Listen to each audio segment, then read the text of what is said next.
ETF index mutual funds నేర్చుకుని stock మార్కెట్లో రాణించాలనుకుంటున్నారా? వెంటనే ఈ నెంబర్కి కాల్ చేయండి. నమస్కారం సుందరామరెడ్డి గారు. సార్, మార్కెట్లో నిఫ్టీ 50ని బీట్ చేస్తూ at the same time volatility తక్కువ ఉండే ఇండెక్స్ ఏదైనా ఉందా మనకి మార్కెట్లో కరెంట్లీ? ఎక్కువ మంది మార్కెట్కి దూరంగా ఉండేది వాలటాలిటీకే దూరంగా ఉంటారండి.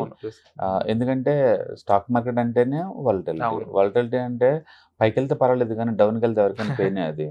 సో కాబట్టి ఈ అసెట్ క్లాస్కి వేరే అసెట్ క్లాస్తో కంపేర్ చేసినప్పుడు మోర్ స్వింగ్ అవుతూ ఉంటుంది అటు ఇటు. దానివల్ల దూరంగా వెళ్ళిపోతుంటారు.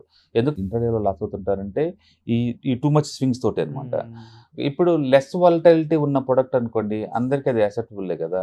అందుకని నిఫ్టీతో కంపేర్ చేసిన లార్జ్ క్యాప్ స్టాక్స్తో అంటే 100తో కంపేర్ చేసిన లెస్ వాలటాలిటీ ఉండి అంతకంటే ఎక్కువ రిటర్న్స్ వచ్చే ప్రొడక్ట్స్ రీసెంట్గా డెవలప్ అయిందనమాట. వాటిని నిఫ్టీ 100 లో వాలటాలిటీ 30 ఇండెక్స్ అంటారు వాటిని. ఓకే, ఈ మధ్యకాలం బాగా పాపులర్ అవుతుంది లార్జ్ క్యాప్ వాళ్ళకి. అందుకని లాస్ట్ ఇయర్ 1 ఇయర్లోనే బ్యాంకుల్లో 18 లక్షల కోట్లు పెట్టారు. వాళ్ళందరికీ స్టాక్ మార్కెట్ అంటే భయమే, అందుకని పెట్టారు. తక్కువ రిటర్న్స్ అని వాళ్ళకి తెలుసు. బట్ స్టిల్ ఎందుకు అంటే, ఒకటి బ్యాంకులో పెడితే 100% ప్రొడక్షన్ వస్తుంది. ఎవరికైనా వెల్త్ ప్రొడక్షన్ కావాలనుకుంటే ఆ ప్రొడక్ట్ జోలి వెళ్ళొచ్చు.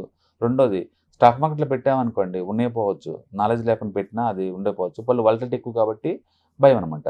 స్టాక్ మార్కెట్లో అలాంటి ప్రోడక్ట్ ఒకటి ఉంది, తక్కువ వాలటాలిటీతో కూడా మనీ మేక్ చేసుకోవచ్చు అనే ప్రోడక్ట్ ఉంది తెలిసింది అనుకోండి. అందులో కొంత డబ్బుని ఈ మార్కెట్లోకి వచ్చే ఛాన్స్ ఎక్కువ ఉంది, అంటే ఎక్కువ రిటర్న్స్ వచ్చే ఛాన్స్ ఉంది. నిఫ్టీ లేదా లార్జ్ క్యాప్ 100 మనం తీసుకున్నట్లయితే 5 years పాయింట్ ఆఫ్ చూసినా 7 years పాయింట్ ఆఫ్ చూసినా యావరేజ్ రిటర్న్స్ 13 దాకా వస్తుంది. బట్ ఇది తీసుకున్నాను అనుకోండి ఆల్మోస్ట్ 14% దాకా వస్తుంది. అంటే దాంతో పోల్చుకుంటే ఇది ఎక్కువగా 2% దాకా వస్తుంది అనమాట. అండ్ మ్యూచువల్ ఫండ్స్ని లాంగ్ టర్మ్లో అయినా షార్ట్ టర్మ్లో అయినా అంటే 90% సినారీలో ఇది బీట్ చేస్తుంది అనమాట. అందుకని యాక్టివ్ మ్యూచువల్ ఫండ్స్తో కంపేర్ చేసిన అండ్ నిఫ్టీతో కంపేర్ చేసిన, నిఫ్టీ 100తో కంపేర్ చేసిన ఈ వాలటాలిటీ 30 అనేది బెస్ట్ ప్రొడక్ట్ అనమాట. అందుకని అది సైంటిఫిక్గా ప్రూవ్ అయింది. మార్కెట్ పడేటప్పుడు కనుక అన్నిటికంటే లీస్ట్ పడే ప్రొడక్ట్స్ ఏంటంటే లో వాలటాలిటీ ఉన్న స్టాక్స్. అందుకని వీళ్ళు లార్జ్ క్యాప్ అంటేనే స్టేబుల్ బిజినెస్ మోడల్. అందులో ఉన్న బెస్ట్ లో వాలటాలిటీ స్కోర్ బేస్గా తీసుకొని 30 స్టాక్స్ పోర్ట్ఫోలియో అనమాట ఇది. కాబట్టి మార్కెట్లో వాలటాలిటీ ఉండి డౌన్ సైడ్ రిస్క్ ఉంది నాకు వద్దు అనుకున్న వాళ్ళకి మాత్రం this is the one of the best product అనమాట. ఈ మధ్యకాలంలో ఈ ఈటీఎఫ్స్ కావచ్చు లేదా ఇండెక్స్ ఫండ్స్లో ఎక్కువ ఎయిమ్స్లో ఆఫర్ చేస్తున్న ప్రొడక్ట్ ఇది అనమాట. డెఫినెట్గా long term point of view ఏంటంటే ఎక్కువ మందికి ఇది నిఫ్టీ 100కి అంటే లార్జ్ క్యాప్ మ్యూచువల్ ఫండ్స్కి ఒక సీరియస్ ఛాలెంజర్ ప్రొడక్ట్ లాగా డెవలప్ అయ్యే ఛాన్స్ ఎక్కువ ఉంది. ఎందుకంటే దీంట్లో ఉన్న బీట్ ఏంటంటే లో వాలటాలిటీ కాబట్టి ఎవరైనా వాలటాలిటీని టాలరేట్ చేయలేము, మార్కెట్కి దూరంగా ఉంటుంది ఒకే ఒక రీజన్ వాలటాలిటీ అన్న వాళ్ళకి ఈ ప్రొడక్ట్ సూట్ అవుతుంది. అంటే ఎలాంటి సిచ్యువేషన్స్ లేకపోతే ఎలాంటి విషయాలు దీన్ని ఇంపాక్ట్ చేస్తున్నాయి అంత లో వాలటాలిటీలో ఉంటూనే బీట్ చేసే స్కోప్ దీనికి ఇవ్వడానికి గల కారణం? బికాజ్ లో బీటా అనమాట. ఇందులో ఉన్న స్టాక్స్ అన్ని లో బీటా అనమాట. అంటే మార్కెట్కి రెస్పాండ్ అవ్వవు, మార్కెట్తో కంపేర్ చేసినప్పుడు ఓవరాల్గా రెస్పాండ్ అవ్వవు.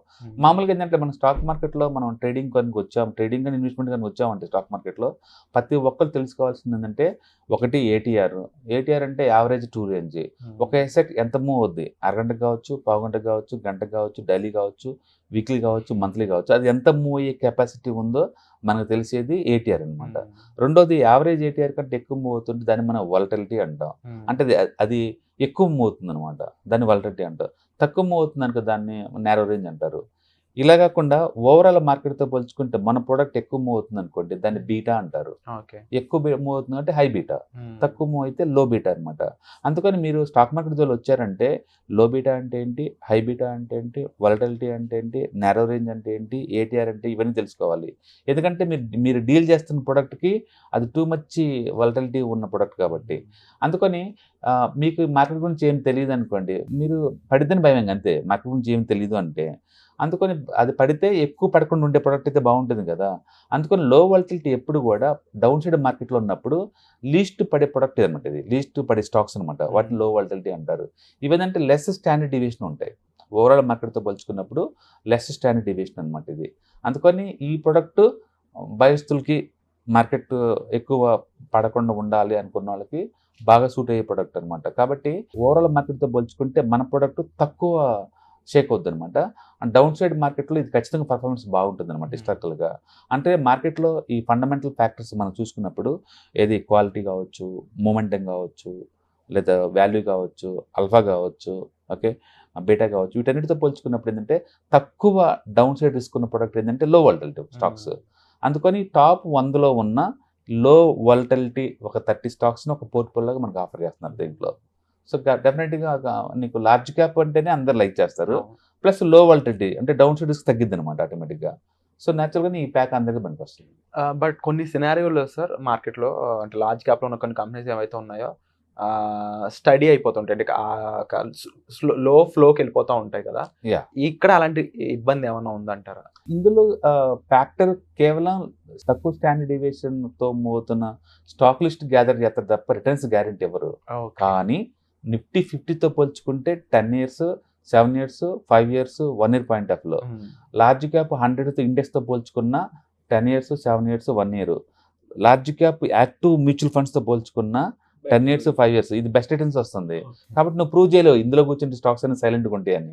సో రిటర్న్స్ వైజ్ ఇస్తున్నాయి, జనరేట్ చేస్తున్నాయి. బట్ మార్కెట్ కేవలం డౌన్ సైడ్ వెళ్ళేటప్పుడు మాత్రం నీకు ప్రొడక్షన్ ఎక్కువ ఉంటుంది అనమాట.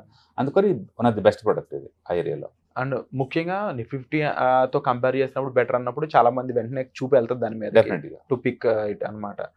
బట్ ఎక్కువ మంది దీన్ని పిక్ చేసుకున్నప్పుడు దానికి అడ్వాంటేజ్ ఏ విధంగా ఉంటుంది, డిసడ్వాంటేజ్ అసలు లేవంటారు దీనికి?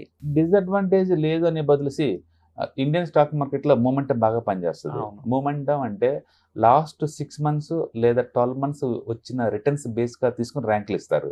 ఆ ర్యాంక్ బేస్గా తీసుకుని మూమెంటం క్రియేట్ అవుద్ది. మనకి ఇండివిజువల్గా స్టాక్స్ని పిక్ చేయాలంటే 1 year హై దగ్గర భయం వేస్తుంది కానీ, బట్ మూమెంటం స్కోర్ ఎక్కువ ఉన్న స్టాక్స్ని ఒక ప్యాక్ లాగా తీసుకుంటే వల్ల దాన్ని ఈజీగా మనం హ్యాండిల్ చేయొచ్చు అనమాట. అందుకని ఎక్కువ రిటర్న్స్ రావాలి అంటే మూమెంటం ఉన్న లిస్ట్ బాగుంటుంది. Like Nifty 200 momentum 50, mid cap 150 momentum 30, ఇలాంటివి బాగుంటాయి ఎక్కువ రిటర్న్స్ రావాలంటే. అందులో డ్రాబ్యాక్ ఏంటంటే మార్కెట్ డౌన్ సైడ్కి వెళ్తుంది అనుకోండి, టూ మచ్కి డౌన్ అవుతాయి.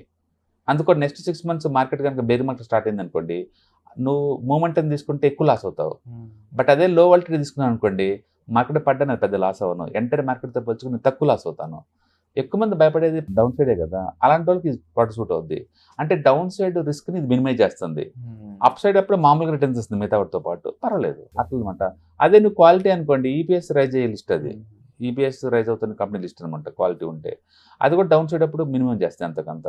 కాబట్టి మీకు ఎగ్జాక్ట్లీ ఏ ఫ్యాక్టర్ కావాలనే దాన్ని పెట్టేసి ఆ ఫండమెంటల్ ఫ్యాక్టర్ తీసుకుని మనం పిక్ చేసుకోవచ్చు అనమాట. ఇదైతే పర్టికులర్గా వాలటిలిటీని బేస్గా తీసుకొని లో వాలటిలిటీ ఉన్న స్టాక్ లిస్ట్ అంతే. ఇది నీకు ఈపీఎస్ రైజ్ అవడానికి గ్యారెంటీ ఇవ్వదు, వాల్యూ గ్యారెంటీ ఇవ్వదు, మూమెంటానికి గ్యారెంటీ ఇవ్వదు. కానీ డౌన్ సైడ్ అయితే కనుక మార్కెట్ ఖచ్చితంగా మీ ప్యాక్ తక్కువ పడుతుంది మిగతా ఓవరాల్ మార్కెట్తో పోల్చుకుంటే, వాటికి గ్యారెంటీ వస్తుంది. బట్ అదే టైంలో హిస్టారికల్గా ఆల్రెడీ ప్రూవ్ అయింది కాబట్టి లార్జ్ క్యాప్ మ్యూచువల్ ఫండ్స్తో పోల్చుకున్నా, నిఫ్టీ 50తో పోల్చుకున్నా, యాక్టివ్గా మేనేజ్ చేసే లార్జ్ క్యాప్ మ్యూచువల్ ఫండ్ ఫండమెంటల్తో పోల్చుకున్నా ఈ ప్యాసివ్ ఫండ్ అందరినీ బీట్ చేస్తుంది కాబట్టి మనం ఇన్వెస్ట్ చేస్తాం. Wonderful sir, thank you so much sir for the beautiful information. Suman టీవీలో మీ పర్సనల్ అండ్ బిజినెస్ ప్రమోషన్స్ కోసం కింది నెంబర్కి కాంటాక్ట్ చేయండి.